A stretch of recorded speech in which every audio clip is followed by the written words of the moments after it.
নমস্কার বন্ধুরা। আপনারা কিছুদিন ধরেই হয়তো লক্ষ্য করেছেন যে উত্তরসূরি পরিবার একটি নতুন আঙ্গিকের অনুষ্ঠান নিয়ে এসেছে, কবি ও কবিতা শিল্পিত দর্পণে।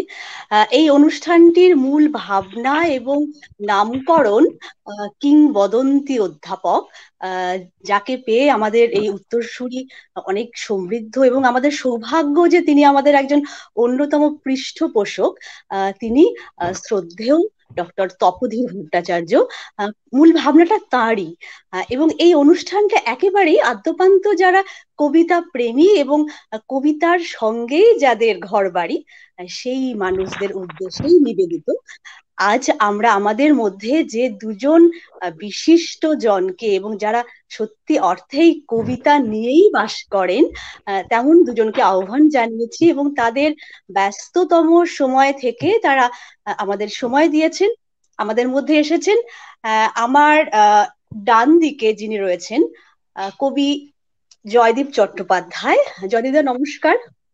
নমস্কার। আর আমার আমার বাঁ দিকে রয়েছেন আহ, কবিতাকে মানুষের দরজায় ঠক ঠক করে একেবারে ঘরে ঢুকিয়ে দেওয়ার কাজটা যারা মূলত করে থাকেন, বাচিক শিল্পী বা কবিতা শিল্পী যারা, সেই রকম একজন, একটি উজ্জ্বল নাম এই মুহূর্তে সাদেকুল করিম। নমস্কার দাদা। নমস্কার। হ্যাঁ, নমস্কার। আপনাদের দুজনকে পেয়ে আমাদের খুব ভালো লাগছে আজকের অনুষ্ঠানে। আমি একটু প্রথমে কবি জয়দীপ চট্টোপাধ্যায়ের সম্পর্কে বলে দিই, যদিও আপনারা হয়তো ইতিমধ্যেই অনেক খোঁজ খবর পেয়ে গেছেন ওর সম্পর্কে। তবু আমি একটু প্রথা মাফিক বলে দিই। জয়দীপ দা এই মুহূর্তে তো তার কবিতা নিয়ে কোনো কথাই হবে না, কারণ তার কবিতা যেই মুহূর্তে প্রকাশিত হয় সেই মুহূর্তেই অসম্ভব রকমের জনপ্রিয় হয়ে যায়। মানে আমরা যারা একটু কবিতা লেখার চেষ্টা করি, মানে আমরা অনেক সময় ভাবি যে আমাদের কবিতা কেন এরকম হয় না, মানে ওর কবিতা এত মানুষের পছন্দ হয়ে যায়, এবং সেটা তার নিজের গুণে অবশ্যই। জয়দীপদার একটি বিশিষ্ট পরিচয়, যদিও তিনি নিজে কখনোই সেই পরিচয়টা আমাদের কাছে কিন্তু জানাননি, কিন্তু আমরা এটা খোঁজ নিয়ে নিয়েছি যে তিনি ঋষি বঙ্কিমচন্দ্র চট্টোপাধ্যায়, কথা সাহিত্যিক বঙ্কিমচন্দ্র চট্টোপাধ্যায়ের পঞ্চম প্রজন্ম। এবং সেই পরিচয়টা তো আছেই, এটা পরম্পরাটাকে তো কখনো অস্বীকার করা যায় না। সেটা তো জয়দীপদার মধ্যে রয়েইছে, সেই আভিজাত্য রুচি সংস্কৃতি নিয়েই তার নির্মাণ, এটা আমাদের স্বীকার করতেই হবে। তার সম্পর্কে একটু বলে নি যে তার ইতিমধ্যে 11টি গ্রন্থ প্রকাশিত। তার কাব্যগ্রন্থ রয়েছে বেশ কটি: কলাবতী আজও, মায়া আগুন, আবহমানের উড়ান, বড় ঘড়ির নিচে থেকো তুমি। তার প্রথম যে কাব্যগ্রন্থ, সেটা ঢাকা থেকে প্রকাশিত হয়েছিল এবং প্রকাশ করেছিলেন বিশিষ্ট কবি শামসুর রহমান। সেটা 2002 সাল। এই কাব্যগ্রন্থটির নাম অচেনা দুজনে। এছাড়া তিনি, আমরা দেখেছি তিনি SRFTI এর একজন প্রাক্তনী। তার বিভিন্ন আমরা দেখেছি যে রেকর্ডিং প্রকাশিত হয়েছে। তিনি নিজে একজন বাচিক শিল্পী হিসেবেও কিন্তু বেশ প্রতিষ্ঠিত। আমরা খোঁজ নিতে গিয়ে আরো দেখলাম যে তার একটা আবৃত্তির অ্যালবাম, যেটা পশ্চিমবঙ্গের এক সময়ের রাজ্যপাল বীরেন যে শাহ তিনি প্রকাশ করেছিলেন। বলতে গেলে না অনেক বলতে হবে, আসলে ওর সম্পর্কে বলতে গেলে আমার শুধুমাত্র একটা এপিসোডই লেগে যাবে, শুধুমাত্র জয়দীপ দা সম্পর্কে বলতে। কাজে আমি এখানেই থামবো। আমি এবারে একটুখানি সাদেকুল করিম সম্পর্কে বলবো, যে তিনি কিন্তু পেশাগত দিক থেকে একজন শিক্ষক, এবং তিনি খুব সফল শিক্ষক। আহ, তার মধ্যেও কিন্তু একটা পরম্পরা ভীষণভাবে বাহিত। তার যে এই যে কবিতার প্রতি ভালোবাসা বা বাচিক শিল্পের প্রতি একেবারে প্রাণকে নিবেদন করা, এখানেও কিন্তু তার বাবার একটা বিশাল বড় অবদান রয়েছে। আমি কিছু খবরের কাগজে ওর সম্পর্কে পড়েছি। সেখানে দেখেছি যে তার বাবা নাকি সাইকেলে করে যখন তাকে নিয়ে যেতেন স্কুলে পৌঁছোতে, তখন আবৃত্তি করতে করতে যেতেন, এবং ওর রক্তের মধ্যে, ওর মানে ধমনির মধ্যে সেই কবিতার যে একটা মানে ভালোবাসা, কবিতার প্রতি যে একটা আন্তরিক টান, সেটা কিন্তু একেবারে বইছে আর কি। এবং আমরা বোধহয় এবারে সরাসরি ওদের কাছে চলেই যাই। হ্যাঁ, যে সাদেকুলদা আসলে পেশাগতভাবে একজন শিক্ষক, কিন্তু নেশার দিক থেকে একজন ভীষণ রকমের কবিতা শিল্পী বা বাচিক শিল্পী। এবং ওর সম্পর্ক এই কথাটা আমাদের একটু বলতেই হয়, যে ওর যখনই কোনো একটা কবিতা আমরা সামাজিক মাধ্যমে পাই, তখন দেখি যে অসম্ভব রকমের জনপ্রিয়তা, এবং মানুষ বোধহয় মুখিয়ে থাকেন আহ সাদেকুলদার আহ এই আবৃত্তিগুলো শোনার জন্যে। আজকে আমরা যে দুজনকে পেয়েছি, তারা কিন্তু আমরা দেখেছি যে একে অপরের পরিপূরক। কবি জয়দীপ চট্টোপাধ্যায় কবিতা সৃষ্টি করছেন, সাদেকুলদা ওর বেশ কিছু কবিতা আবৃত্তি করেছেন। তবে জয়দীপদার কবিতা আমরা হ্যাঁ। এটা বোধহয় স্বীকার করতে হবে যে 200-র বেশি, তাই না জয়দীপদা? 200-র বেশি বাচিক শিল্পী আপনার কবিতা ইতিমধ্যে রেকর্ডিং করে ফেলেছেন। আচ্ছা, আমি এবারে একটু চলেই যাই জয়দীপদার কাছেই। কবিতা নিয়ে তো অনেক রকমের প্রশ্ন, মানুষের ভালোবাসা ইত্যাদি রয়েইছে। একটুখানি আপনার কাছে জেনে নেব যে আপনার এই যে কবিতা নিয়ে যাপন, হ্যাঁ, এর পেছনে তো একটা ইতিহাস রয়েছে, আপনার তো একটা শৈশব রয়েছে।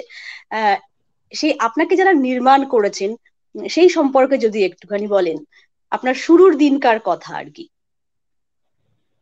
কবিতা হ্যাঁ। আমায় দিয়েছে আত্মজন, হাজার বন্ধু নিখিল বিশ্ব জুড়ে। কবিতার আলো শিখিয়েছে ভালোবাসা, সীমান্তহীন শব্দের উৎসবে।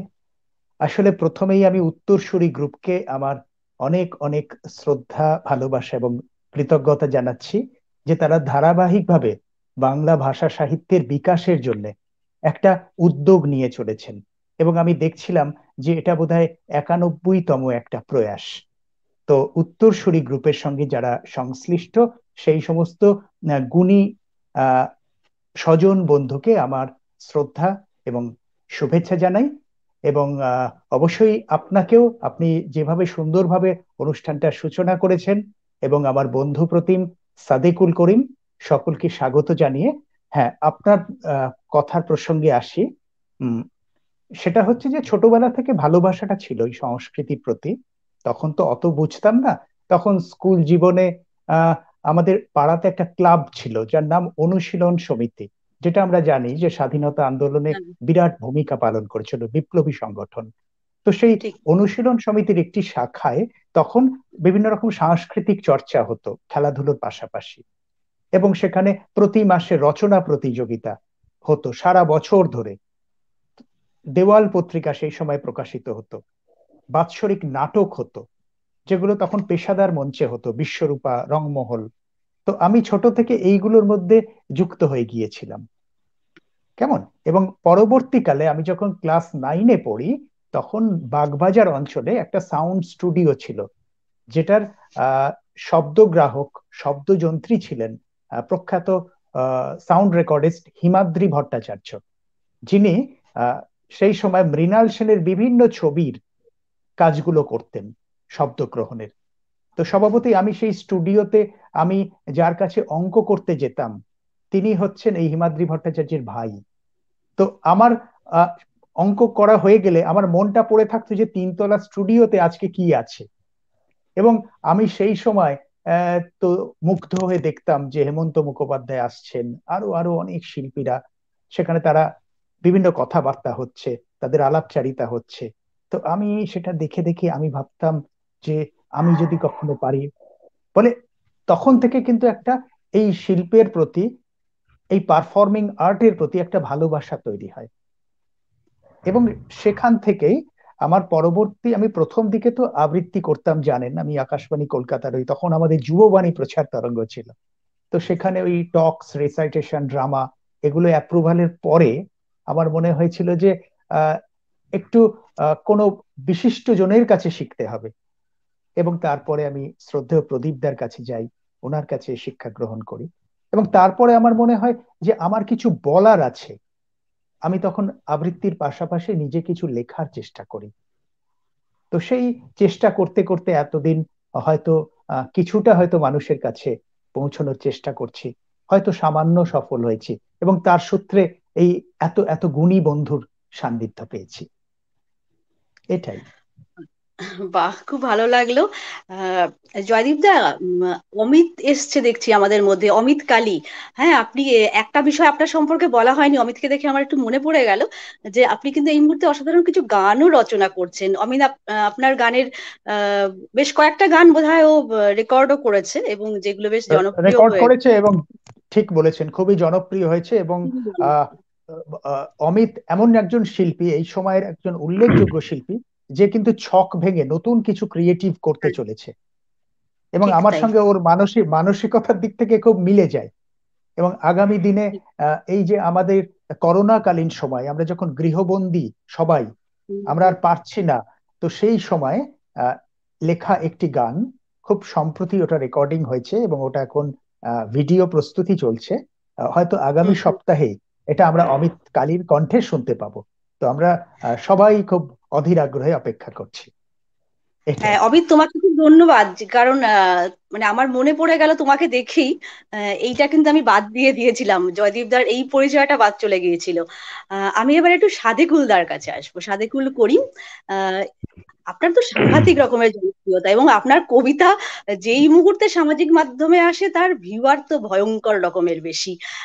তো আপনারও একটা পরম্পরা রয়েছে। আপনার যেটা মানে খুব শুনতে ইচ্ছে করছে আর কি, যে আহ, যে আপনার বাবা আপনার মধ্যে একটা মানে বাহিত করে দিয়েছেন আর কি, কবিতা প্রেমটাকে। এটা নিয়ে যদি একটু কিছু বলেন, তারপরে একটা কবিতা তো শুনবোই। আচ্ছা, মানে কবিতার প্রতি ভালো লাগাটা আমার খুব ছোটবেলা থেকে শুরু হয় আর কি। হুম, হুম। আপনি যেটা বলছিলেন ওটা ঠিকই। এই যে আমি যখন 6-7 বছর বয়স, তখন বাবার কণ্ঠে মাঝে মাঝে এই নজরুলের কবিতাটাই বেশি শুনতাম আর কি। বলবীর চির অন্যতম অবশ্যই বিদ্রোহী কবিতা। তখন থেকে আস্তে আস্তে ভেতরে একটা ভালো লাগা তৈরি হয়। এছাড়াও বাড়িতে আমার জেঠুও আবৃত্তি চর্চা করতেন। ভালো লাগাটা তখন থেকে শুরু।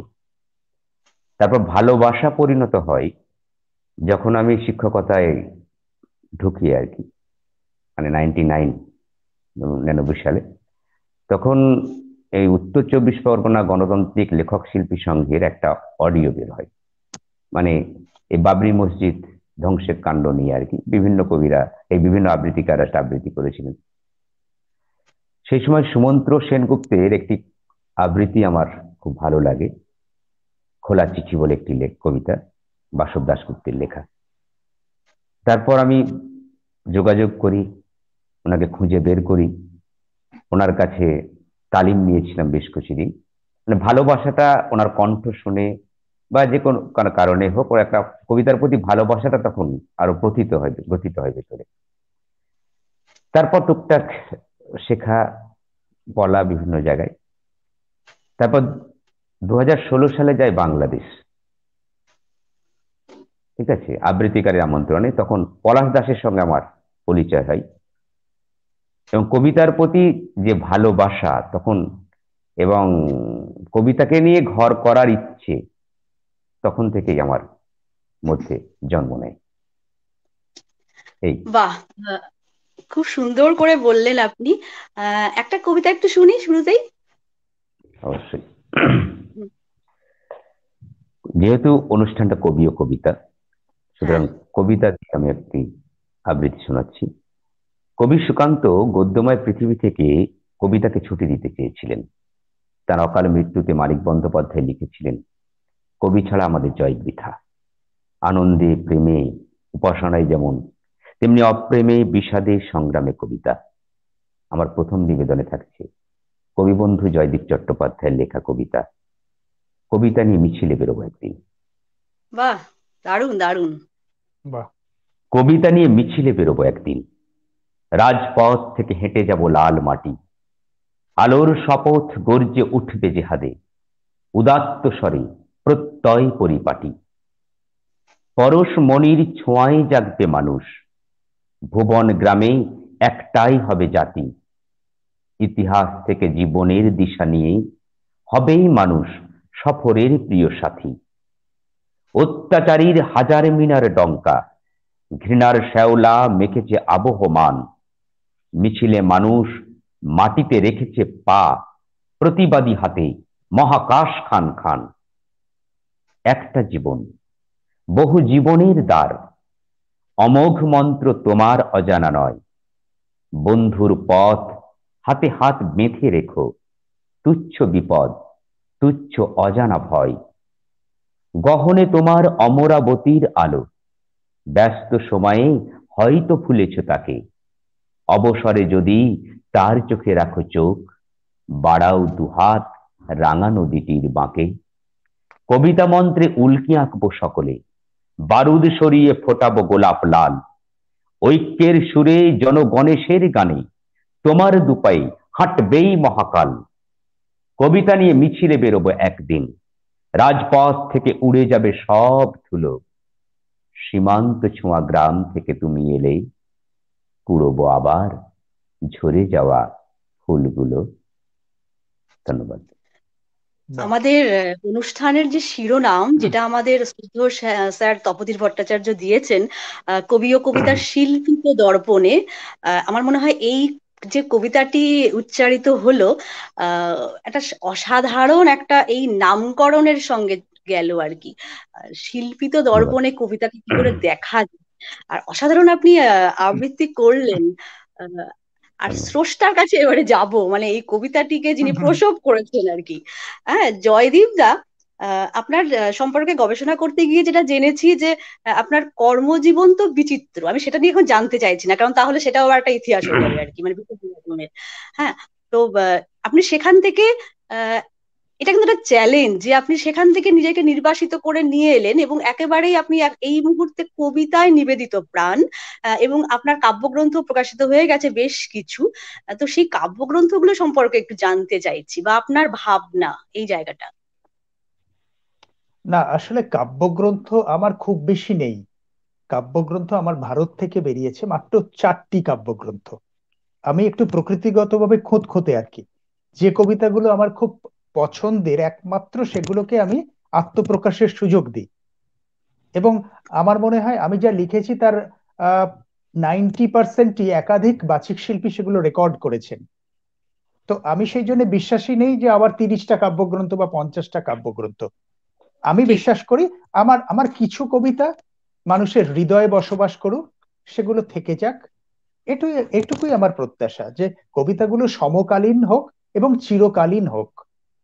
এবং আমি বিশ্বাস করি প্রথম থেকেই যে কবিতাকে কাব্যময় হতে হবে এবং কবিতাকে সংযোগময় হতে হবে। বাহ, তো অসাধারণ। সেই সেই জন্যে আমি যে কবিতা মানুষের হৃদয়ে সেভাবে পৌঁছতে পারে না, রেখাপাত করে না, আমার একটা কবিতা শুনে আমার আর কি সম্ভার আছে সেটা জানার ব্যাপারে মানুষকে উদ্গ্রীব করে তোলে না, আমার মতে সে কবিতা আমার কাছে অন্তত খুব একটা মানে মর্যাদা পায় না। আমি এরকম অনেক কবি জানি যে যাদের একটা কবিতা শোনার পর আমি তার সঙ্গে কবে আলাপ করব সেই নিয়ে ব্যগ্র হয়ে উঠেছিলাম। সাদিকুল করিম আমার যখন কবিতা আবৃত্তি করেছিল আমি ওকে চিনতাম না, তো তারপরে আমি ওর সঙ্গে আলাপ করেছি, ও আলাপ করেছে, এখন আমাদের অত্যন্ত কি বলবো দাদা ভাইয়ের সম্পর্ক। ঠিক আছে, তো এটাই তো কবিতা আমাদের সেতু গড়ে তুলেছে, আমাদেরকে অভিন্ন হৃদয় করে তুলেছে। আমরা তো কবিতার মধ্যে দিয়ে এই যে দুর্যোগময় সময়, যখন হানাহানি, যখন রক্তপাত জাতপাত এইসব নিয়ে হানাহানি চলছে, আমরা কবিতার মধ্যে দিয়ে মানুষের সঙ্গে মানুষের যে চিরায়ত বন্ধন, সেটা সেতু রচনা করছি। এবং সেটা শুধুমাত্র লিখিত মাধ্যম নয়, আমি কবিতা লিখছি, সেটা মুদ্রিত মাধ্যমে যাচ্ছে, সেটা বাচিক শিল্পীরা কণ্ঠে ধারণ করে সেটা কিন্তু আবার হাজার হাজার মানুষের কাছে তার শিল্পিত রূপ পৌঁছে দিচ্ছেন। সুতরাং আহ আমরা মানুষের কাছে পৌঁছচ্ছি। এখন বাঙালি বিশ্বে আমাদের কবিতা কিন্তু আদৃত হচ্ছে, হাজার হাজার অচেনা মানুষ আমাদের এখন প্রিয়জন হয়ে উঠেছে। আমার মনে ঠিক হয় তাই। এটা আমাদের কাছে একটা বড় একটা অর্জন বলবো, বড় অর্জন, যে কবিতার সূত্র ধরে আমরা হাজার হাজার মানুষকে আমাদের আত্মীয় করে তুলতে পেরেছি। এটাই। অপূর্ব, আপনি একটা দারুণ কথা বললেন। একেবারে স্লোগানের মতো লাগলো যে কবিতাকে শিল্পময় হতে হবে এবং কবিতাকে সংযোগময় হতে হবে। যে কবিতা সেই সংযোগ রক্ষা করতে ব্যর্থ, সেটা ঠিক অর্থে কবিতা নয়। খুব না ভালো না, আমি লাগলো আমি তো কথাটা। আমি তো আমি তো মানুষের জন্য লিখছি, আমি তো ঠিক কমিউনিকেট তাই। করতে লিখছি। আমি একটা ঠিক এমন তাই। ছবি একটা এঁকে দিলাম, দিয়ে বলে এবার তুমি বুঝে নাও তোমার মতো। ঠিক আছে, হ্যাঁ, অ্যাবস্ট্রাক্ট ছবি হয়, সে আমরা এই সবই জানি। কথাগুলো আমি আসবো, ঠিক এই জায়গাটাতে আমি আবার একটু পরে আসবো। সাদেকুলদার কণ্ঠে কি আর একটা জয়দীপদার কবিতা শুনবো, এরকম সংযোগ হ্যাঁ, রক্ষাকারী, মানে ঠিক কথাটা আমার এত ভালো একটু লাগলো, মানে লোভ হচ্ছে খুব আর কি। জয়দীপদার আর একটা কবিতা একটু শুনে নি। আচ্ছা আচ্ছা। প্রিয় ভাষা, গভীর ঘুমে যে ভাষাতে স্বপ্ন দেখি, আকাশ জুড়ে ভালোবাসায় ফোটাই ফুল, যে ভাষাতে সূর্য প্রণাম সান্ধ্য গীতি, সে যে আমার মাতৃসুধার ইত্থমূল, যে ভাষাতে সোনা রোদের দক্ষ ঝিলিক, ভাব বিনিময় অশ্রুপ্রপাত কাঁদা হাসা, যে ভাষাতে মায়ের আশিস ভালোবাসা, সে যে আমার প্রিয়তম বাংলা ভাষা। ভুবন গ্রামে ছড়িয়ে আছে স্বজন আমার, সবার শিকড় চর্যাপদে বাঁধা আছে। বাংলা আমার প্রাণীর ভাষা, মায়ের পরশ, দূরের বাধা সরিয়ে সবাই আসবে কাছে। বাংলা বুকে আমরা ছোব বিশ্ব হৃদয়, হাজার জাতি মিলবে এসে একক প্রাণে। তোমার আমার ভাষায় আছেন রবীন্দ্রনাথ, 10 দিগন্ত সব একাকার ভাষার টানে। দুর্দান্ত, ধন্যবাদ। এত সুন্দর বলছেন আপনি।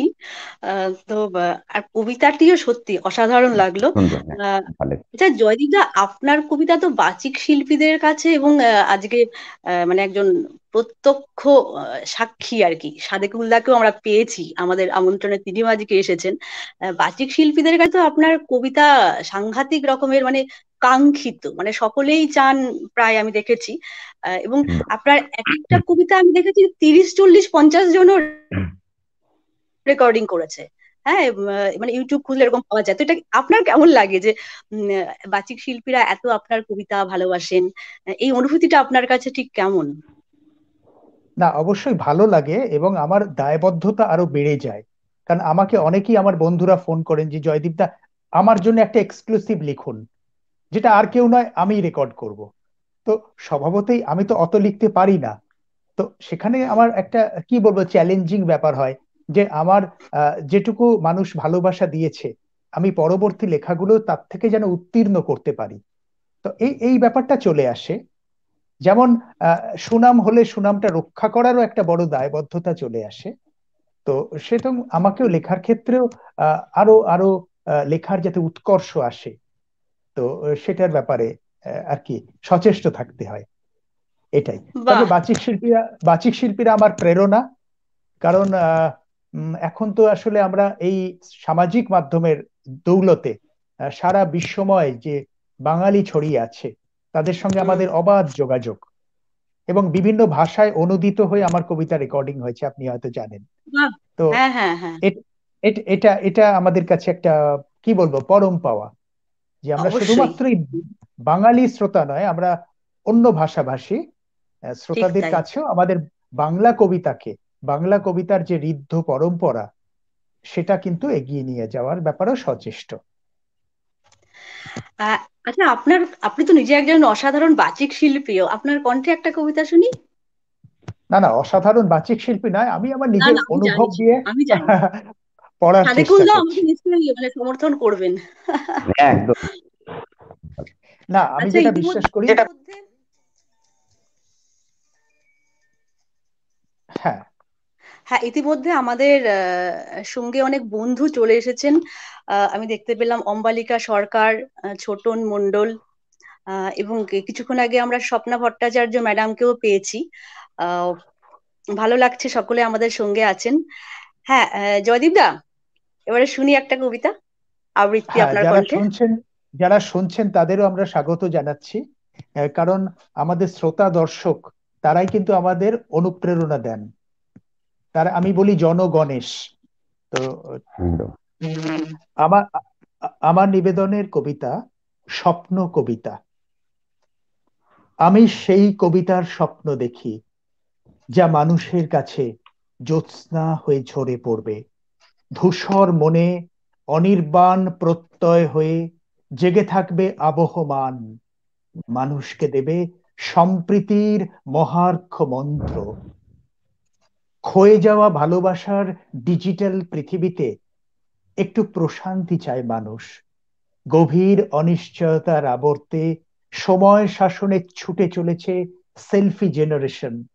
তাদের চারপাশে শুধুই হানাহানি, বারুদ, দূষণ, মুখোশ পরা মানুষের বিরামহীন নগ্নতা। চিরায়ত কবিতার শরীর ছুঁয়ে বেঁচে থাকে বৈদুর্য আলো, শুদ্ধতার স্বপ্ন বীজ। শুধু শব্দের পর শব্দ সাজিয়ে নয়, অক্ষর প্রতিমার দিগন্ত ছুঁয়ে আমরা পরিশুদ্ধ হতে চাই, নিতে চাই আলোর শপথ। প্রিয় পৃথিবীর জন্য কবিতা শরীরে রেখে যেতে চাই সূর্যের দীপ্তি, চাঁদের স্নিগ্ধতা, শুদ্ধতার স্বপ্ন বীজ। দারুণ কবিতা, খুব প্রিয় কবিতা দারুণ আমার। দারুণ, খুব খুব মন ছুঁয়ে গেল একদম। এই কবিতাটার সূত্র ধরেই একটুখানি মানে একটা প্রশ্ন আমার মাথায় এলো যে আহ কবিতা কি মানুষকে বাঁচার প্রেরণা দেয়, এটা আপনি কি বিশ্বাস করেন? এবং আপনার এইরকম কোনো অভিজ্ঞতা কি আছে যে আপনার কবিতা কাউকে বাঁচিয়েছে কোনো একটা সময়? হ্যাঁ, অবশ্যই। এটা তো কবিতা আমাদের, আহ আমরা যখন অনেক সময় হতাশ হয়ে পড়ি, কবিতা আমাদের কাছে সঞ্জীবনী হয়ে তখন ধরা দেয়।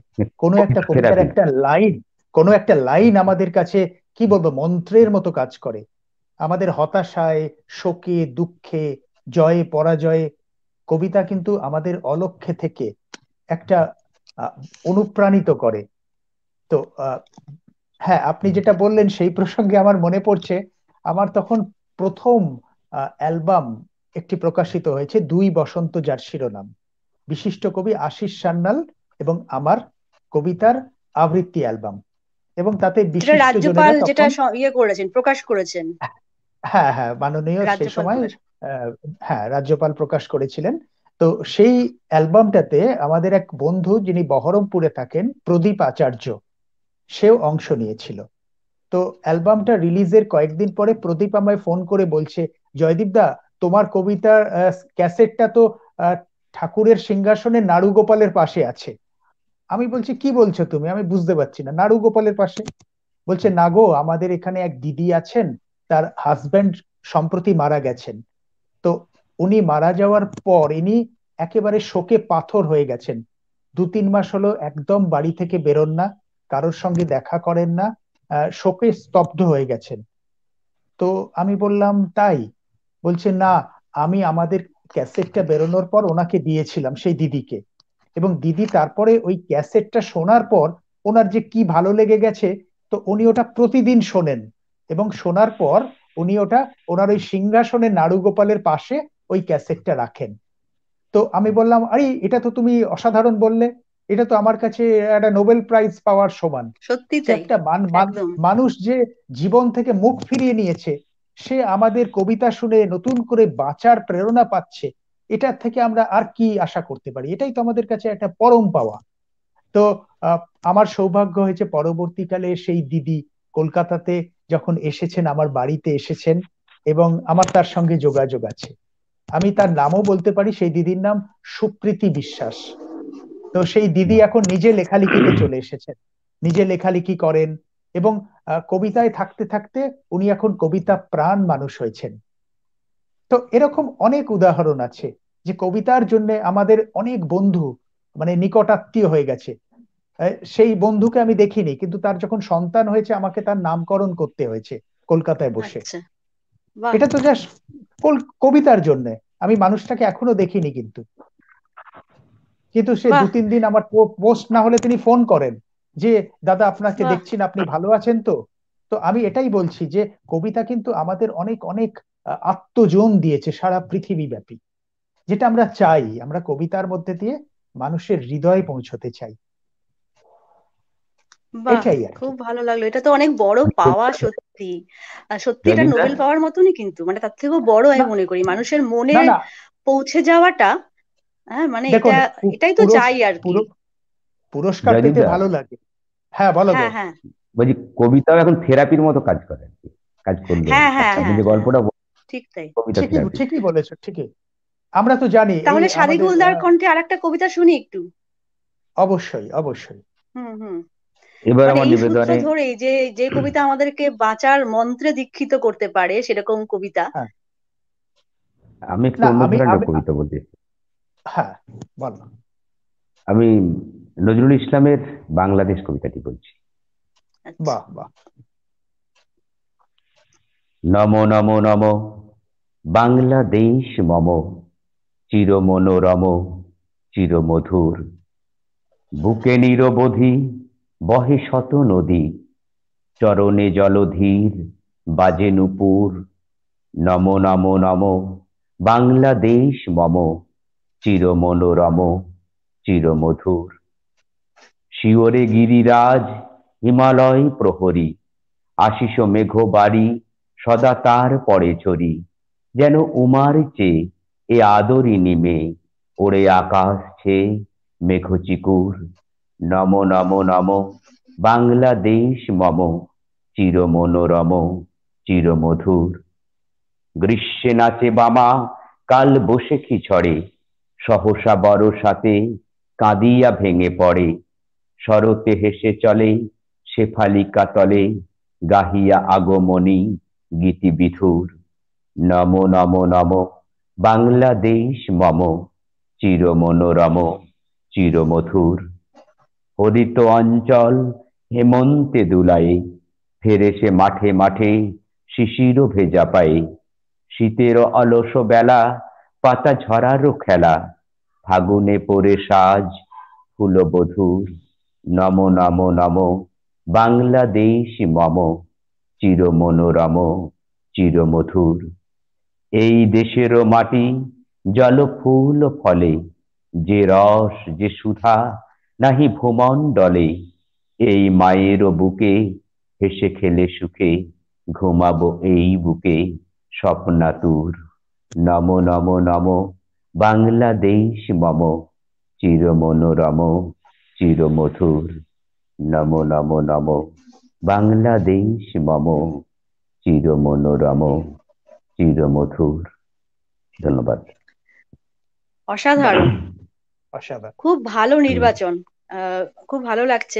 আহ আচ্ছা জয়দীপ দা, একটু আগে যে কথাটা বলছিলেন না যে মানুষের এই ভালোবাসা পাওয়াটা, বা মানুষকে যে আমি ছুঁতে পারছি কোনো একটা বিন্দুতে, সেটা নোবেল পুরস্কার পাওয়ার থেকে কোনো অংশে কম নয়। সেই সূত্রেই একটা কথা একটু মনে এলো, যে এই যে পুরস্কার পাওয়া, মানে পুরস্কারটাকে তো আমরা একটা স্বীকৃতি বলে মনে করি। তো আপনি কি মনে করেন যে পুরস্কার পাওয়াটা প্রতিভার স্বীকৃতির জন্য যথেষ্ট? এ সম্পর্কে আমি একটু জয়দীপ দার মতামতটা জানতে চাই আর কি। না আসলে পুরস্কার পেতে ভালো লাগে, এটা ঠিক। একটা অনুপ্রেরণা আসে বড় কিছু করার। কিন্তু সব ক্ষেত্রে সমস্ত ভালো কাজের জন্যই যে তিনি পুরস্কৃত হয়েছেন সেই সময়, এরকম কিন্তু আমরা দেখতে পাই না। অনেক সময় দেখা যায় তিনি আবিষ্কৃত হন অনেক পরে। অনেক সময় পুরস্কারের ক্ষেত্রে যে নিরপেক্ষতা, যে স্বচ্ছতা আমরা আশা করি, সেটা কিন্তু আমরা সব জায়গায় দেখতে পাই না। তো সেই জন্য আমার মতে যে যে যে সৃজনেতে আছেন, পুরস্কার পেলাম না বলে হতাশার কিছু নেই। নিজের কাজটা করে যেতে হবে। কারণ সব পুরস্কার কিন্তু সঠিকভাবে দেওয়া হয় না, এটা আমরা জানি। এর মধ্যে অনেক সমীকরণ, অনেক কিছু ব্যাপার আছে। তো সেই জন্যে আমার মনে হয় পুরস্কার মানুষ দেবে। মানুষের কাছে গ্রহণযোগ্যতাই সব থেকে বড় পুরস্কার। এবং আহ, ঠিক। সেই হুম। পুরস্কার, অনেকে অনেক পুরস্কার পেয়েছে কিন্তু তার লেখা হয়তো সেভাবে মানুষের হৃদয়ে স্থান পায়নি। ঠিক আছে, আমি এখন বীরেন্দ্র চট্টোপাধ্যায়ের, কবি বীরেন্দ্র চট্টোপাধ্যায়ের জন্ম শতবর্ষ চলছে। তখন হ্যাঁ। খুব বিখ্যাত বিখ্যাত পত্রিকায় বীরেন্দ্র চট্টোপাধ্যায় খুব বেশি লেখা প্রকাশিত হয়নি। কিন্তু আমার মনে হয় এই সময়ে, এতদিন পরে, 100 বছরে, বীরেন্দ্র চট্টোপাধ্যায়ের কবিতা আবার নতুন করে ফিরে এসছে, আমাদের কাছে জাগরণী মন্ত্র হয়ে ফিরে এসেছে। তো কবি তো শুধু সমকালে বাঁচবেন না, তিনি তো ঠিক তাই। আবহমান আবহমানের শরীরে বেঁচে থাকার স্বপ্ন দেখেন। তো একদম। সুতরাং আমাদের কাজটা আমাদের করে যেতে হবে, আমি যেটা মনে করি। একদম। পুরস্কার কবি পেলে ভালো। জীবনানন্দ, কবি জীবনানন্দ হ্যাঁ দাশও তো হ্যাঁ তার সমসময়ে সে অর্থে স্বীকৃতি পাননি। তার না না চলে না যাওয়ার আমি পরে তিনি হুম, সেই হুম, অর্থে মানুষের যে সমাদর সেটা পেয়েছিলেন। কাজেই এই সূত্রে আরেকটা কথাও কিন্তু মনে আসছে যে কিছু কিছু জায়গায় আমার কবিতা বা আমার লেখা প্রকাশ হলে পরেই আমরা মনে করি যে আমি একটা বেশ অভিজাত লেখক। হ্যাঁ, এরকম একটা মানসিকতা কাজ করে আরকি। তো সেই প্রসঙ্গেই বা আপনি কি বলবেন? মানে না বিশেষ কোনো আমার যদি একটা পত্রিকা বা না হ্যাঁ, আমার বলুন। যদি বিশেষ কোনো বন্ধু কোনো একটা বড় পত্রিকায় থাকে, তার সঙ্গে আমার হ্যাঁ, হৃদ্যতা থাকে, ঠিক আছে, সেখানে আমার একটা অত্যন্ত নিম্নমানের লেখাও কিন্তু প্রকাশিত হয়ে যেতে পারে সেই হ্যাঁ, সূত্র দিয়ে। কেমন? ঠিক, বা ঠিক। আমি এটা একটা বাস্তব। এবং আমি একটা কর্পোরেট সংস্থার উচ্চপদস্থ কর্মী, আমার হাত দিয়ে বিজ্ঞাপন দেওয়া হয় আর কি, রিলিজ হয় বিজ্ঞাপন। ঠিক, তো তাহলে কিন্তু আমার কিন্তু অনেক লেখাই অনেক বড় জায়গায় বেরোবে, যদিও সেটা লেখা নয়, বেরিয়ে যাবে, ঠিক। দরকার হলে ওখানে কারেকশন করে নতুন লাইন দিয়েও ইনক্লুড করেও কিন্তু কবিতাটা বেরিয়ে যেতে পারে বড় জায়গায়। হ্যাঁ, কিন্তু আমার কথা হচ্ছে যে ধারাবাহিকতার একটা ব্যাপার আছে, আমাকে লেখাটার ব্যাপারে মনোযোগী হতে হবে। আমার সেই বড় হাউসে না বেরোলেও সেটা যদি মাঝারি বা ছোট জায়গায় বেরোয়, তার মধ্যে যদি সেই শক্তিটা থাকে, পাওয়ার থাকে, চিরায়ত কথা থাকে, সে কবিতাটা কিন্তু বেঁচে থাকবে। আমি এটা বিশ্বাস করি। কারণ অনেক কবিতা আছে বড় বড় জায়গায় বেরিয়েছে, জাস্ট মানুষ ভুলে গেছে, হারিয়ে গেছে, ঠিক আছে। ঠিক তাই। তো সুতরাং আমার কথা, কাজটা ঠিক মতো করে যেতে হবে। তো সাদিকুল কি বলে, আমি ওর ওপিনিয়নটা শুনতে চাই। না, আমিও আপনার সঙ্গে একদম সহমত। হ্যাঁ হ্যাঁ, আমরা সেটা মানে যে লেখা মানুষের হৃদয়কে ছুঁতে পারে হুম না, হুম সুতরাং তাকে আমি ছোট মুখ, আমার ছোট জ্ঞানে হ্যাঁ। তাকে আমি মানে না লেখার মধ্যে আমার ঠিক না, হৃদয় এবং বৌদ্ধিক বৃ- সত্তা, বৌদ্ধিক সত্তা, একদম একদম ঠিক আছে, এই একদম দুটো জায়গা আমাকে স্পর্শ করতেই হবে। আমি একটা কিছু একদম লিখলাম, লিখে বললাম আমার এটা বুঝতে গেলে তোমায় দীক্ষিত পাঠক হতে হবে, তুমি একদম পড়াশুনো করে তারপরে আমার কবিতা বোঝো, আমার কোনো একদম দায়বদ্ধতা নেই, না, আমি একদম এই মতের সপক্ষে নই। যে লেখেন একদম লিখুন, ঠিক আছে।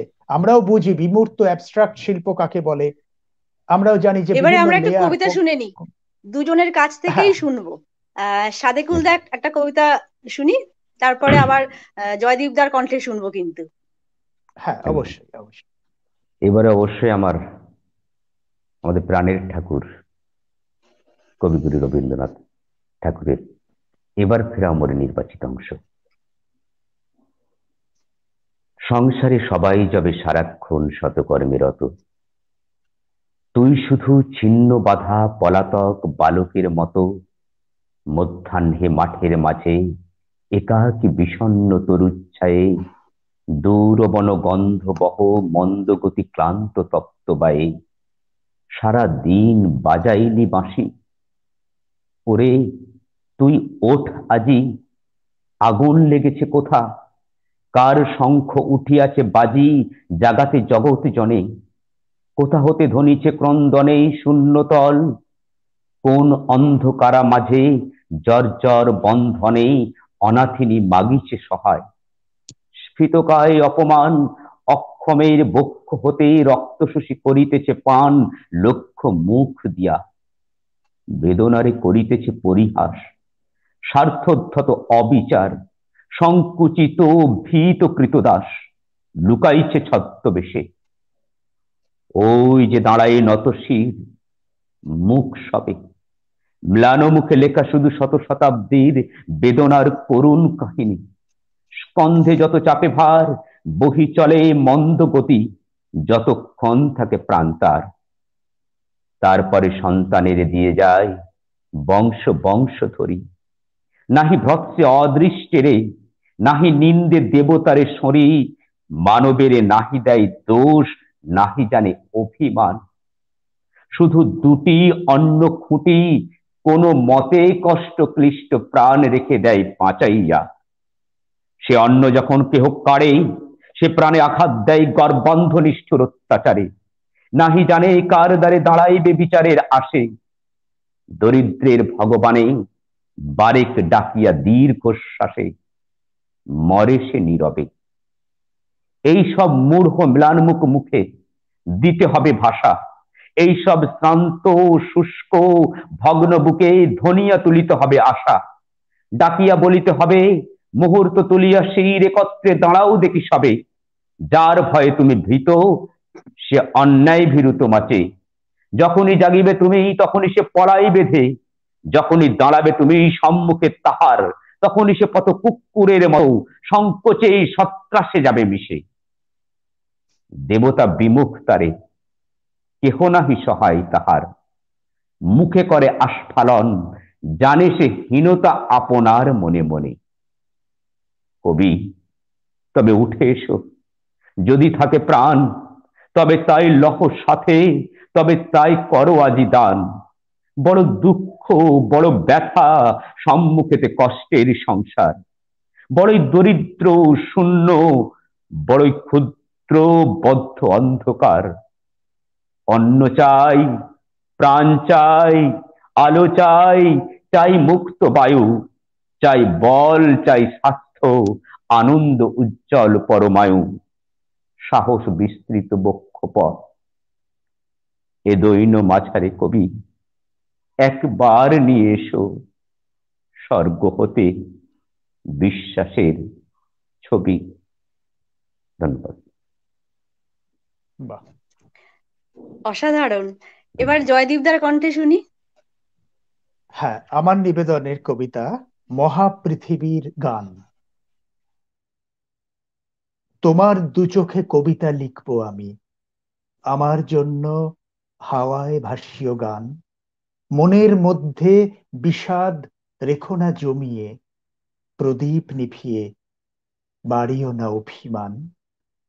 নিভৃত যাপন গিয়েছে অনেক কমে, ব্যস্ত সময় জীবন নিরুদ্দেশ। হলুদ খামেতে দুর্লভ প্রিয় চিঠি, সারাদিন শুধু জমা হয় SMS। গবেষণা করো ইতিহাস নিয়ে তুমি, আমার দু চোখে স্বপ্ন সবুজ ক্ষেত। আকাশে ক্রমেই জমছে বারুদ বাষ্প, ভোরের আকাশে দেখা দেয় সংকেত। বোধের সাকতে ইতিহাস হেঁটে যায়, ঝংকার তোলে মহাপৃথিবীর গান। আমি শুধু জানি মাটি যদি ভেজে রক্তে, পৃথিবীতে নামে সময়ের ফরমান। পৃথ্বী বাঁচাতে ভালোবাসা শুধু চাই, হানাহানি ভুলে আলোকিত প্রত্যয়। মহাকাল বুকে কর্মই জেগে থাকে, সময় প্রবাহে বাকি সব হয় ক্ষয়। তোমার দু চোখে কবিতা লিখবো আমি, আমার জন্য হাওয়ায় ভাসিও গান। মনের মধ্যে বিষাদ রেখো না জমিয়ে, প্রদীপ নিভিয়ে বাড়িও না অভিমান। ধন্যবাদ।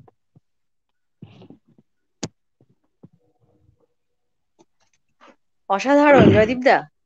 দারুণ মানে দারুণ। আপনি যেটা বিশ্বাস করেন যে কবিতাকে শিল্পময় এবং সংযোগময় হতে হবে, সেটা আপনার উচ্চারণে এবং আপনার সৃষ্টিতে সত্যি আপনি প্রমাণ করেছেন। আচ্ছা, সাদেক হুলদার কাছে আমার একটা খুব জানতে ইচ্ছে করছে একটা বিষয়, যে আপনি নিজেও লেখেন, এটা আমি জানি, আর আপনি মূলত একজন কিভাবে বাচিক আগে শিল্পী, সেক্ষেত্রে অন্যদের কবিতা আপনি আবৃত্তি করেন। তো একটুখানি জানতে ইচ্ছে করছে যে আপনি যখন নির্বাচন করেন তখন আপনার মাথায় ঠিক কি কাজ করে, কবিতা যখন আপনি নির্বাচন করেন অন্যদের কবিতা? হ্যাঁ, নির্বাচন করে বলতে ধরুন বিভিন্ন মানে জায়গা বিশেষে পরিবেশ পরিস্থিতির উপর নির্ভর করে আমি কবিতা নির্বাচন করি। ঠিক আছে। আহ, এটা প্রথমত থাকে যে কোনো একটা হলে কোন কোন অনুষ্ঠানে হোক, মানে কোন একটা কি অনুষ্ঠান আগে দেখি, কি উদ্দেশ্যে অনুষ্ঠানটা হচ্ছে, এটা প্রথমত নির্বাচন করি। এবং কোন এলাকায় হচ্ছে, সেখানকার অডিয়েন্স কিরকম, তারা কিভাবে নিতে পারে, এভাবে আমি আবার অনুষ্ঠানের কবিতাগুলো নির্বাচন করি। এবং আমার প্রতিটা কবিতার মধ্যে আমি আসলে যেহেতু একজন আমি শিল্পী, শিল্পী ঠিক না, মানে আবৃত্তি কর্মী, আবৃত্তি শিল্পী কর্মী, তো সেই হিসাবে আমারও মনে হয় আমি একজন সামাজিক জীব, আমার একটা সামাজিক দায়বদ্ধতা আছে। সেই দায়বদ্ধতা থেকেই আমি কবিতাগুলো সাধারণত নির্বাচন করি, যেগুলো মানুষের কাছে মানে একটা মেসেজ দেওয়া যায় আর কি। বাহ, এটা একটা খুব ভালো লাগলো যে কবিতা নির্বাচনের ক্ষেত্রেও আহ, মানে মাথায় সেই সামাজিকতার দায়টা কিন্তু কাজ করে। এবং একদম এটা খুব খুব জরুরি একটা কথা আপনি বললেন, এবং এটা একটা খুব ভালো বার্তা আমার মনে হয় আমাদের দর্শক শ্রোতাদের জন্য। জয়দীপ দা, আপনি একটা বিষয় মানে বলছিলেন এর আগেও, বলার সময় বারে বারে একটা বিষয় উঠে আসছিল, যেটা না, কিছুদিন আগে আমি একটা অনুষ্ঠান দেখছিলাম এরকম কবিতা সংক্রান্তই, হ্যাঁ, যেখানে একটা প্রশ্ন করা হয়েছিল যে কবিতায় দুর্বোধ্যতা সেটা কি শিল্পগত আহ, উৎকর্ষতা বা উত্তরণের কোনো প্রমাণ রাখে? তো সেক্ষেত্রে আহ, সেই বিশিষ্ট কবি তিনি উত্তর দিয়েছিলেন যে আসলে যারা এই ধরনের কবিতাকে দুর্বোধ্য বলেন তারা কবিতার একেবারেই পাঠক, নিষ্ঠিত পাঠক তারা নন। তারা আসলে ওই পুঁথিগত ভাবে কয়েকটা কবিতা হয়তো পড়েছিল, যেগুলো তাদের পাঠ্যসূচিতে ছিল 11-12টা কবিতা। তারা সারা জীবনে সে কটা কবিতাই পড়েছেন, এবং তারা কবিতার কোনো আসলে মানে ধারাবাহিক ভাবে যে পাঠক হওয়া, সেটা তাদের আর হয়ে ওঠা হয়নি। সেজন্যই তারা এই ধরনের একটি প্রশ্ন উত্থাপন করেন যে কবিতায় দুর্বোধ্যতা। তো আপনার কাছেও কি এই প্রশ্নটা খুব অলীক বলে মনে হয় যে কবিতা কি দুর্বোধ্য নয়? মানে তাহলে এখন তো আমরা দেখতে পাচ্ছি যে অনেকেই কিন্তু বিশেষ বিশেষ জায়গায় প্রকাশিত হয় এমন কবিতা থেকে পাঠক মুখ ফিরিয়ে নিচ্ছে, এবং ঠিক কবিতার একদম। জায়গাটাকেই তারা সরিয়ে দিয়ে অন্য একটা জায়গা হয়তো তারা পড়ছেন। এটা সম্পর্কে আমি একটু জয়দীপদার কাছ থেকে জানতে চাইবো, যেহেতু আপনি মানে সাংঘাতিক রকমের জনপ্রিয় একজন কবি। আহ, তো আপনি কি বলেন এই কবিতায় দুর্বোধ্যতা বিষয়টা নিয়ে? সেক্ষেত্রে কি তাকে দীক্ষিত পাঠক বা নিষ্ঠিত পাঠক হতে হবে, এরকম কোনো ব্যাপার? না, আমি আসলে এরকম ভাবে দেখি যে আমরা তো একটা কিছু বার্তা পৌঁছতে চাইছি মানুষের কাছে আমার লেখাকে হাতিয়ার করে।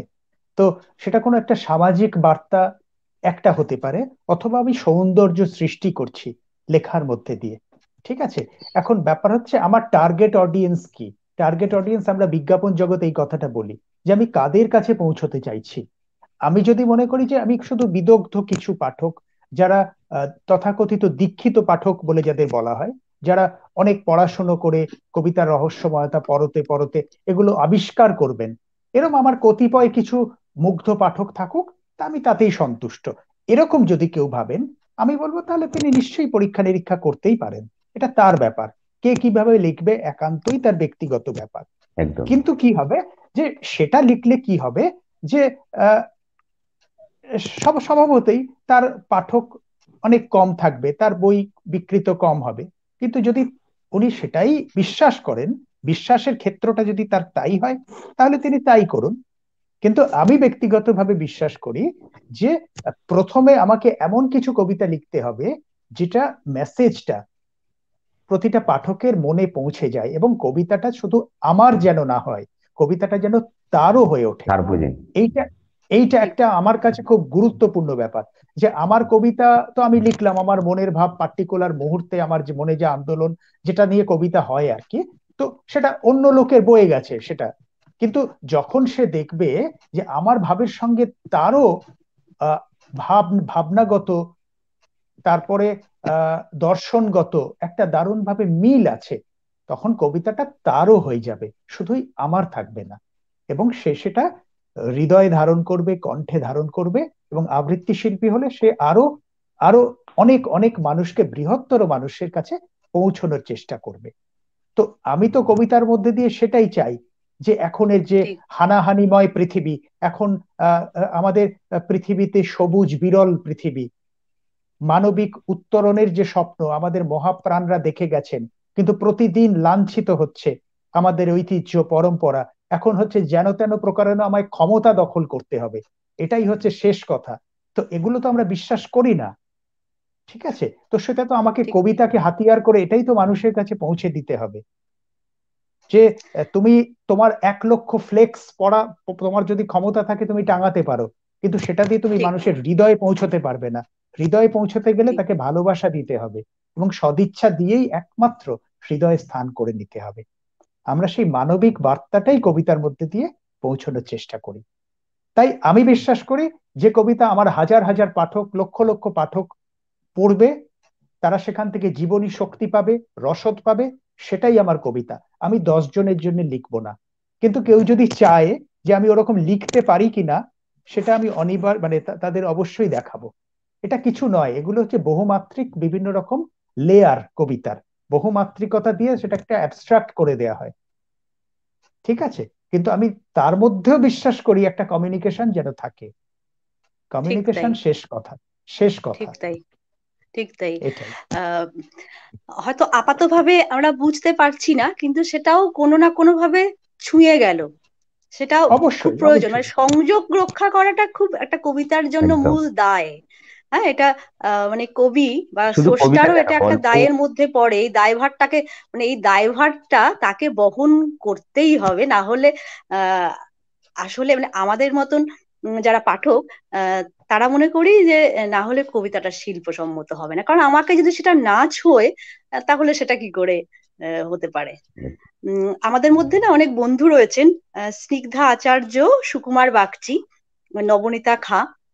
সুকুমার বাবু সম্পর্কে বলি, তিনিও আমাদের এই হুম হুম হুম। উত্তরসূরি গোষ্ঠীর একজন, মানে একটি অন্যতম স্তম্ভ আর কি। হ্যাঁ, এবং আর যাদের সৎ পরামর্শে আমরা এগিয়ে চলেছি, এই সুকুমার বাবু তাদের মধ্যেই একজন।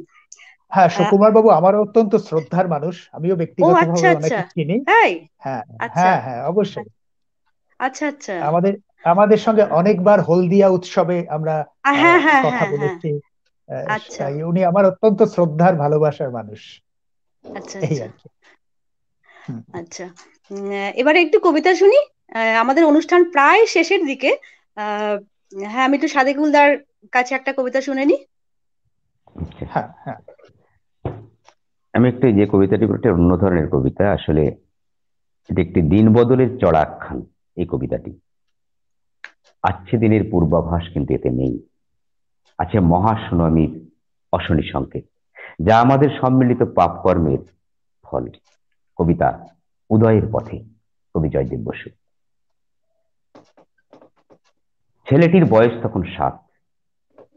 পরিমাণ মতো চাঁদা দিতে না পারায় তার বাবাকে সপাটে চড় কষিয়েছিল পাড়ার এক নেতা।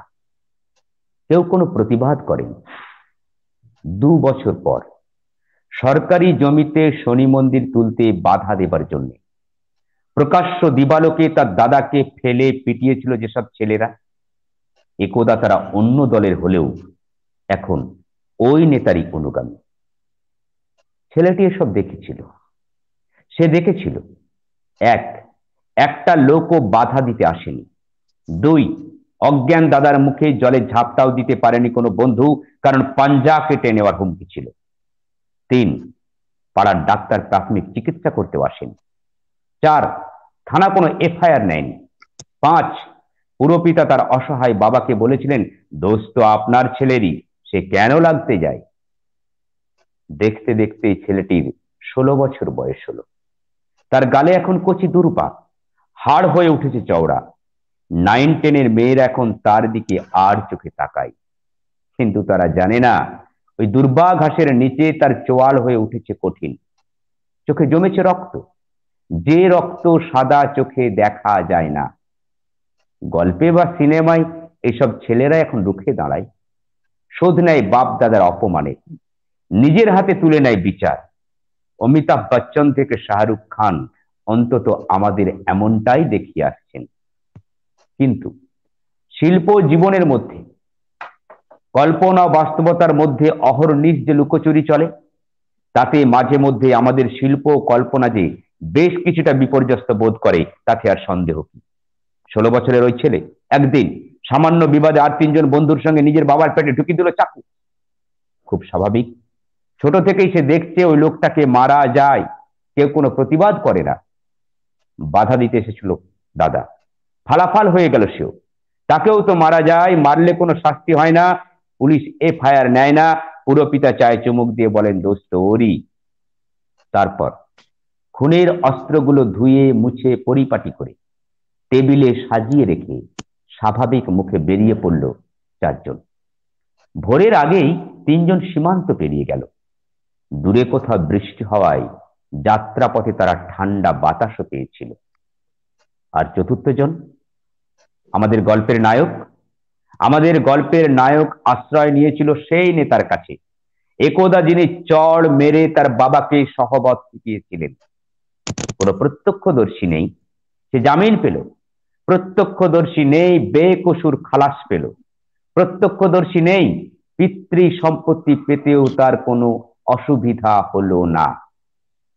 পাড়ার মোড়েই এখন তার আড্ডা, চোখের রক্ত আরো গাঢ় হয়েছে, এমনকি সাদা চোখেই তা দেখতে পাওয়া যায়। 9-10-এর সেই সব মেয়েরা তাকে দেখলেই এখন ঘরে ঢুকে যায়। আবার দমচাপা সেই ভয়ের মধ্যে কেউ কেউ যে অন্য কোনো আকর্ষণ বোধ করে না এমনও নয়। এরকম কেন হয়?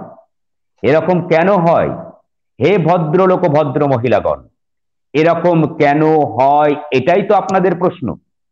তবে শুনুন, শুধুমাত্র নিষ্ক্রিয়তার উদাসীনতা দিয়ে এই মহতী বাস্তবতার অনুপম ভিত্তিটি আপনারাই এতদিন ধরে তৈরি করে আসছেন। তাই এখন আপনাদের ভেড়ুয়া বললে মাইরি বলছি, ভেড়ুয়াদেরই খিস্তি করা হয়। ধন্যবাদ। অসাধারণ অসাধারণ। কবি জয়দেব বসু এই কবিতার কবি। হ্যাঁ, জয়দেব বসু। হ্যাঁ, জয়দেব বসু তিনি তো এখন নেই আমাদের মধ্যে, কিন্তু তার কবিতা যে মেসেজটা আমাদের কাছে রেখে গেছে, মানে তিনি যে কবিতার মাধ্যমে মেসেজটা রেখে গেছেন, সেটাতেই কিন্তু তিনি বেঁচে রয়েছেন এবং বেঁচে থাকবেন। সত্যি এই কবিতাই তো আসল কবিতা, শিল্পিত কবিতা। আমরা এবার একটু জয়দীপ দার কাছে শুনে নি। হ্যাঁ, আমরা তো 2020 আমরা অনেক স্বজন বন্ধুকে হারিয়েছি, সারা পৃথিবীর অর্থনীতি ধসে পড়েছে, আমরা সবাই জানি। এখন একটু ধীরে ধীরে একটু স্বাভাবিকতার দিকে হয়তো এগোচ্ছে, কিন্তু এখনো সেই আতঙ্ক রয়ে গেছে অতিমারির। তো আমরা চাইবো 2021 সাল সবার জীবনে সুখ, শান্তি এবং সমৃদ্ধি নিয়ে আসুক। আমরা আর ভয়ে নয়, আমরা যেন পরিবেশ বান্ধব হয়ে আবার নতুন করে বাঁচার একটা প্রেরণা পাই। এই বিষয়ের উপরই লেখা একটি কবিতা। কবিতার শিরোনাম স্বাগত 2021। নতুন বছর আসুক আলো নিয়ে, অতিমারি ত্রাস হোক চির অবসান, বাঁচুক মানুষ শঙ্কা দৈন্য মুছে, কণ্ঠে ভাসুক উত্তরণের গান। দুঃসহ স্মৃতি বিষাদের সুরে বাঁচা, অগণন প্রাণ চলে গেছে অসময়, জীবন জীবিকা হারিয়েছে কতজন, ভাঙাচোরা দিন যন্ত্রণা কথা কয়। প্রিয় বসুমাতা শুশ্রূষা প্রত্যাশী, সবুজ পৃথিবী হোক আমাদের ব্রত, মিলিত শপথ নয় আর হানাহানি, নতুন পৃথিবী দিশা হোক চিরায়ত। নতুন বছর বিশ্বকে চাই পাশে, সবার থালায় হাসুক গরম ভাত, ফুলের কুঁড়িরা স্কুলে যাক হাসি মুখ, কালো তালিকায় স্থান পাক জাতপাত। নতুন বছর অন্যায় যাক মুছে, ভুবন গ্রামে সুস্থতা বসবাস, সীমান্ত সব থাকুক বারুদহীন, সন্ত্রাস ভুলে চেতনার উদ্ভাস। নতুন বছর শ্রদ্ধা স্মরণ দিন, স্বজন বন্ধু সেবা ব্রতী প্রাণ, চলে গেছে প্রিয় শানিত বিপর্যয়ে, আনত জানাই কুর্নিশ সম্মান। নতুন বছর সবার ভালো হোক, সমাজ শোধনে জীবন উঠুক হেসে, সমতার পথে এগোক অর্থনীতি, প্রগতি আসুক মানুষকে ভালোবেসে, প্রগতি আসুক মানুষকে ভালোবেসে। শোনালাম স্বাগত 2021। ভালো। কবিরা তো ভবিষ্যৎ দ্রষ্টা হন, তো এই কবির বাণী যেন সত্য হয়। 2021 যেন আমাদের জন্য শুধুই ভালোবাসা, শুধুই আশা, শুধুই আলো বয়ে নিয়ে আনে। 2020তেই আমরা যা কিছু যন্ত্রণা সবকিছু যেন ফেলে রেখে 2021-এ আমরা পদার্পণ করতে পারি। অনেক খুব ভালো লাগলো। আসলে জয়দীপ দা, আপনার সঙ্গে না আমি এর আগেও যতবার কথা বলেছি, একটা ভীষণ রকমের মানে ইতিবাচকতা, একটা আশাবাদ, একদম। যেটা নাকি আপনার কাছ থেকে প্রতি মুহূর্তে পাওয়া যায়। আহ এটা কিন্তু খুব বড় ব্যাপার আমার মনে হয়। এটাও ওই সংযোগ রক্ষার ক্ষেত্রে খুব জরুরি, যে একদম। আমি আমার পাঠকদেরকে যেন কখনো কোনো রকম এত বেশি সংকেতময়তা যে সেখানে শুধুমাত্র নেতিবাচকতাই রয়েছে, এটা যেন না হয়। ইতিবাচক একটা ভাইব সবার মধ্যে দেওয়া, এটাও কিন্তু কবিদের আমার মনে হয় অন্যতম একটা দায় হওয়া দরকার। আচ্ছা, আপনি তো কবিতা যেমন সৃষ্টি করেন বা আবৃত্তি করেন, তার পাশাপাশি আপনি অডিও ভিজুয়ালিও কবিতার সংরক্ষণের কাজটা করেছেন। তো সেই অভিজ্ঞতাটা যদি একটু বলেন। হ্যাঁ, একটা সময় আমার মনে হয়েছিল আমাদের যে সমস্ত প্রবীণ কবিরা আছেন, আহ, তাদের যদি উল্লেখযোগ্য কবিতাগুলো তাদের কণ্ঠে আমি ধরে রাখতে পারি, সেটা হয়তো আগামী দিনের জন্য একটা বড় কাজ হবে। তো এটা 2002-3 এই সালে এই সময় আমি তখনকার বিশিষ্ট অনেক কবিদের স্টুডিওতে নিয়ে গিয়ে তাদের উল্লেখযোগ্য কবিতাগুলো রেকর্ড করেছিলাম, এবং পরবর্তীকালে সেগুলো সিডিতে এখন রয়েছে। এবং এখন ধীরে ধীরে কিছু সামাজিক মাধ্যমে সেগুলোর ভিডিও করে দেওয়ার একটা উদ্যোগ নিয়েছি। আহ, তো ইচ্ছে আছে ভবিষ্যতে যদি আবার এই প্রজেক্টটা নিয়ে কাজ করা যায়, এটাই আর বাহ, কি। এটা একটা খুব মানে মহতি উদ্যোগ আর কি। আবারও যেন আপনি এটা মানে দায়িত্বটা নেন আর কি, সেটাই চাইবো আমরাও। আহ, আচ্ছা, এই যে এখন আমরা যে পরিস্থিতির মধ্য দিয়ে চলছি, এখানে দেখছি যে আমরা ভীষণভাবে সকলেই প্রায় আত্মপ্রচারটাই বেশি পছন্দ করেন, হ্যাঁ, এবং সবকিছুর মধ্যেই মানে কোথাও একটা আমিকে বড় করে দেখানো। সেখানে আমরা একটা দেখেছি যে কবি জয়দীপ চট্টোপাধ্যায়, তিনি এত অসাধারণ কবিতা লেখেন, তার কবিতা এত জনে পাঠ করেন।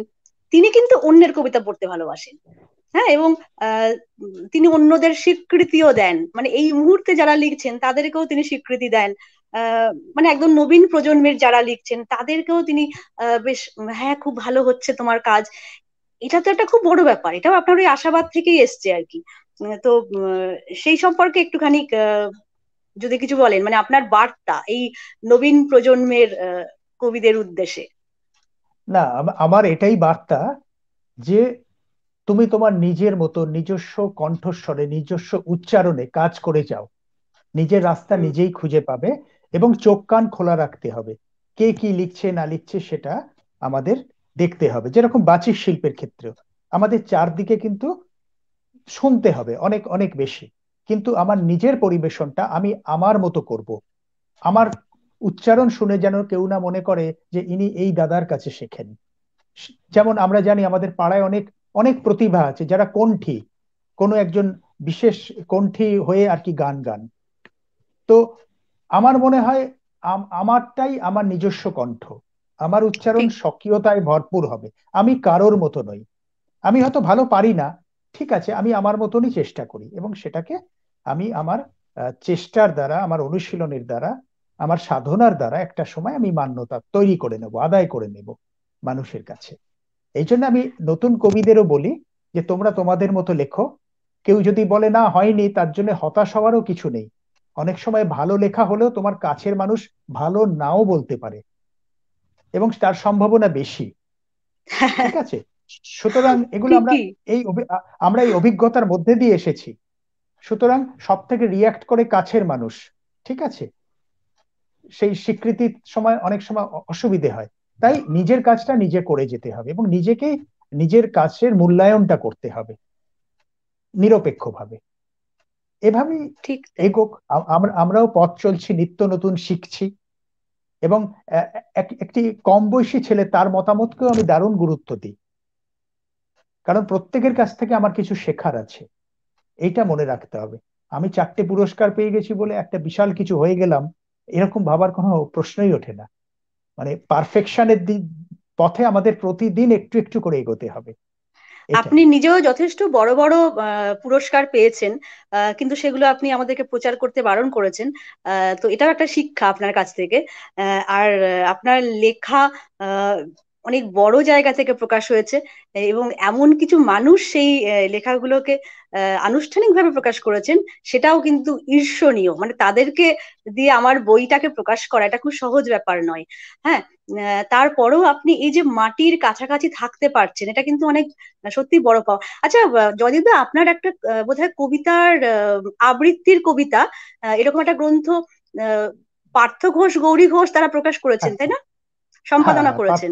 পার্থদা এবং গৌরীদি ওনারা সম্পাদনা করেছেন। হ্যাঁ, এবং ওটা হ্যাঁ, হ্যাঁ, ওটা খুবই মানে ভালো বিক্রি হয়, অনেক মানুষের ওটা তো কাছে বিশাল পৌঁছেছে। ব্যাপার। হ্যাঁ, দুটো দুটো মানে এডিশন পার্থ হয়েছে। ঘোষ, গৌরী ঘোষ আপনার বই সম্পাদনা করেছেন, মানে এখানেই তো যথেষ্ট প্রমাণ হয় যে জয়দীপ চট্টোপাধ্যায় কি মাপের একজন কবি। আহ, না, না, এটা এটা এটা আত্মতুষ্টির কোনো ব্যাপার নেই। আমি মনে করি এখন আমার সেরাটা আমি লিখতে পারিনি।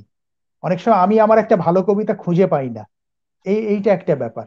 সুতরাং ঠিক আছে, যেটা হয়েছে, হয়তো হয়তো 100 হয়তো 40-50 পেয়েছি, কিন্তু আমাকে সেটা অনেক অনেক আরো আরো মানে কি বলবো, পারফেকশনের অভিমুখে আমাকে যাত্রা করতে হবে, উৎকর্ষের অভিমুখে যাত্রা, এটা আমাদের করেই যেতে হবে। খুব এটাই আর ভালো, কি। ভালো লাগলো উম এই কথাগুলো থেকে। যারা লিখতে চান তারা অনেক বেশি আলোকিত হলেন বলেই আমার বিশ্বাস। আহ সাদেকুলদা অনেকক্ষণ চুপ করে রয়েছেন। না না, ঠিক আছে, একটু শুনছি তো। সাদেকুলদার কণ্ঠে একটা আবৃত্তি, মানে আপনি যেটা নিজে বলতে চাইবেন। আমরা একদম শেষ লগ্নে চলে এসেছি, এখন আমরা দুজনের কণ্ঠে, দুজনেরই নির্বাচনে আপনাদের যেটা মনে হয় এরকম একটা একটা করে কবিতা একটু শুনে আমরা আজকের অনুষ্ঠান থেকে বিদায় নেব। হ্যাঁ, সাদেকুলদা। আমি, হ্যাঁ, আমি এই প্রজন্মের একজন নবীন কবি।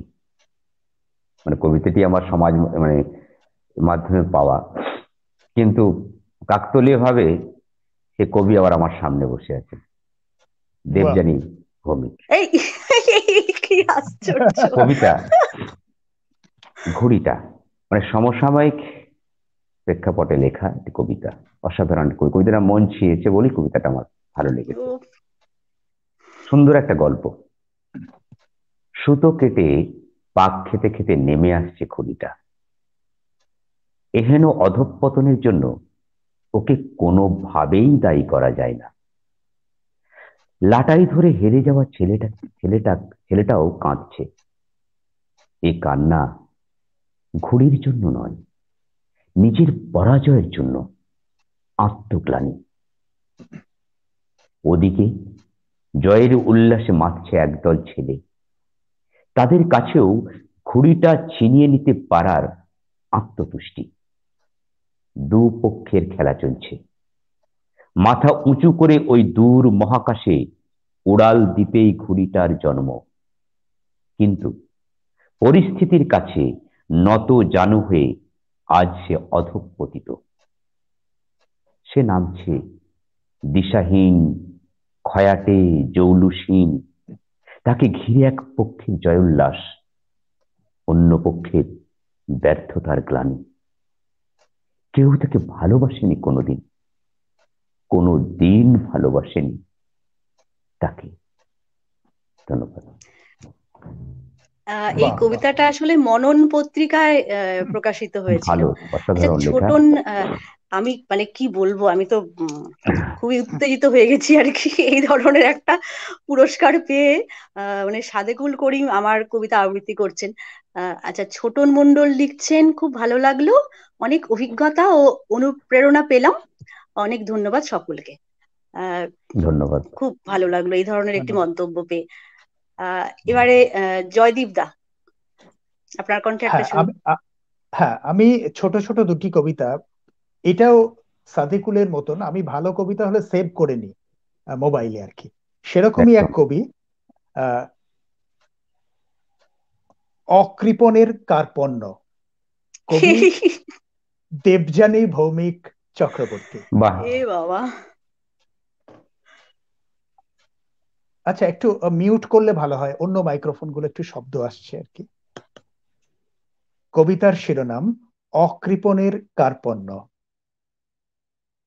আমি তোমার আকাশ থেকে রোদ চুরি করে সেঁকে নেব প্রতিটি মানব হৃদয়ে। আমি তোমার সূর্য থেকে আগুন বয়ে এনে লিখব পালা বদলের ইতিহাস। আমি তোমার পাহাড় থেকে প্রেম খুঁজে এনে বিলাবো মরুহীন প্রাণহীন মরুর বুকে। তারপর তোমার সম্মুখে দাঁড়াবো আমি, অনেক অতৃপ্তির জ্বালা মেটাতে প্রশ্নে প্রশ্নে জর্জরিত করব তোমাকে। জানি তুমি কৃপণ নও, তবু কেন, কেন এত কার্পণ্য আমার বেলায়? একটা নিরাপদ পৃথিবী কি শুধুই অসম্ভব কল্পনা হয়ে থাকবে আমার কাছে, নাকি নারীদের জন্য তোমার বরাদ্দ মাত্র সেটুকুই? শোনালাম কবি দেবযানী ভৌমিক চক্রবর্তীর কবিতা। অসাধারণ লেখা, এটাও আমার অসাধারণ। জন্য দেবেন মানে নোবেল কবিতা পুরস্কার পাওয়ার চেয়ে কোনো অংশে কম হলো না আর কি। এই কবিতাটি যেটা জয়দীপ দা উচ্চারণ করলেন, সেটাও এবারে একটি শারদ সংখ্যায় প্রকাশিত কাব্যকণ্ঠ সাহিত্য পত্রিকায়। এবং খুব এই ভালো কবিতা, কবিতাটা খুব ভালো মানুষের খুব কবিতা। ভালো লেগেছে, অনেকে অনুবাদও করেছেন, মানে এটা আমার জন্য অনেক বড় পাওয়া। আহ, ম্যাডাম কবিতাটা প্লিজ পাঠাবেন। হ্যাঁ হ্যাঁ, খুব এই ভালো তো কবিতা। আমরা আচ্ছা আমরা জয়দীপ দা, আমরা কিন্তু ভালো কবিতা পেলেই কিন্তু রেখে দিই। এবং একদম এই যে যেমন একদম সাদিকুল আমার কাছ থেকে চাইছে, এইভাবে কবিতাটা কিন্তু অনেক মানুষের কাছে চলে যাবে, পৌঁছে যাবে। ঠিক এটাই ঠিক। হচ্ছে, এটাই। আচ্ছা, আমি একটি কবিতা শোনাতে চাই শেষে। কবিতাটির শিরোনাম অলৌকিক সেতু। মানুষের হৃদয়ে রেখে যাব জমি, আগামীর জন্য অতলান্ত গভীর বিশ্বাস। সে অমল বিশ্বাস নিয়েই মানুষ ফোটাবে নতুন ফুল, গাঁথবে আলোর মালা। মানুষের ভেতরেই আছে নন্দিত কানন, মোহময় জ্যোৎস্না। আত্মিক উদ্ভাসে মানুষই গড়ে বিশ্বময় অলৌকিক সেতু। যা কিছু অন্ধকার পরিপন্থী সভ্যতার, তার বিনাশ শুধু সময় অপেক্ষা। মানুষ রয়েছে জেগে, বুকে নিয়ে স্বপ্ন অফুরান। আলোকিত প্রাণী বয়ে নিয়ে চলে স্রোতস্বিনীর প্রাকৃত ধারা। উষা লগ্নের প্রথম গীতিকা। মানুষের হৃদয়ে রেখে যাব জমি, আগামীর জন্য অতলান্ত অতুলন। গভীর বিশ্বাস। খুব প্রিয় কবিতা আমার, খুব অসাধারণ খুব কবিতা। ভালো, অসাধারণ। আচ্ছা আমি না আজকে একটুখানি মানে একটা আবদার করে রাখবো, যে আপনাদের দুজনের কবিতা মানে রেকর্ডেড কবিতা আমাদের উত্তরসূরিতে একটু দেবেন আপনারা। কারণ এত ভালো, এত ভালো, মানে মানুষকে কবিতামুখী করানোটাও তো আমাদের একটা উদ্দেশ্য এ ধরনের অনুষ্ঠানে। অবশ্যই। এবং আমাদের মধ্যে আজকে অনেকে ছিলেন যারা এই মুহূর্তে কবিতা লিখছেন এবং খুব ভালো লেখেন তারা। হ্যাঁ, তো এবং তারা আমি দেখছি যে প্রথমেও তারা মন্তব্য করেছেন এবং শেষেও তারা, এই যে এক্ষুনি বাহ সুকুমার বাহ বাগচি বাহ বলছেন বাহ। জয়দীপ ভালো কবি হয়েও বিনয়ী এবং প্রচার বিমুখ, ঠিক তাই, একদম তাই। একদম এবং জয়দীপ দা নিজে সবসময় বলেন যে আমি বঙ্কিম প্রজন্মের, মানে আমি পঞ্চম প্রজন্ম বঙ্কিমচন্দ্রের, সেটাও প্রচার করার দরকার নেই। মানে এই যে একটা এত বিনয়ী একজন মানুষ, খুব ভালো লাগে, এগুলো খুব শেখার আর কি। আমি সাদেকুল দা এবং জয়দীপ দা দুজনকেই উত্তরসূরির পক্ষ থেকে আন্তরিক শ্রদ্ধা, শুভেচ্ছা, অভিনন্দন। একদম বিশ্বজিৎ আমাদের জানাচ্ছেন অসাধারণ অনুষ্ঠান হলো আজ, অনেক উচ্চমানের এই অনুষ্ঠান, উত্তরসূরি এর অনেক বড় প্রাপ্তি এই অনুষ্ঠান। সবাইকে আন্তরিক ধন্যবাদ। হ্যাঁ ধন্যবাদ সত্যি তাই। সবাই। আহ, এবং আমি যে অনুরোধটা করলাম সেটা কিন্তু একটু শুনতেই হবে একদম আমাদের জন্য। না আপনাদের না না। কবিতা আমরা আমাদের উত্তরসূরিতে কিন্তু আমাদের দর্শকদের, আমাদের তো অনেক দর্শক, অনেক আমাদের সদস্য, হ্যাঁ তাদের কাছে একটু পৌঁছে দিতে চাই, তাদের আলো আরো বেশি করে ভালো লাগা তৈরি হবে আর কি কবিতার প্রতি। মানে কবিতা এক তো শিল্পসম্মত তার রচনার গুণে, আর তার উচ্চারণের গুণে কিন্তু অধিকতর আমার মনে হয় মানুষের কাছে পৌঁছে যাওয়া, যে সংযোগ রক্ষা করা। আহ এবং যার জন্য আজকে আমরা বিশেষভাবে আমন্ত্রণ জানিয়েছিলাম সাদেকুল করিম ভাইকে। তিনি এসেছেন আমাদের মধ্যে, আবারও কিন্তু আপনাদেরকে আসতে হবে। আহ একদম এই আর্জিটাও আমি আজকে জানিয়ে রাখলাম। আহ আজকের অনুষ্ঠান না তাহলে আমরা না, এখানেই শেষ করছি। আমাদেরও খুব নমস্কার। ভালো লাগলো। উত্তরসূরিকে আমাদের তরফ থেকেও অনেক অনেক ধন্যবাদ। শুভেচ্ছা এবং অভিনন্দন। নমস্কার।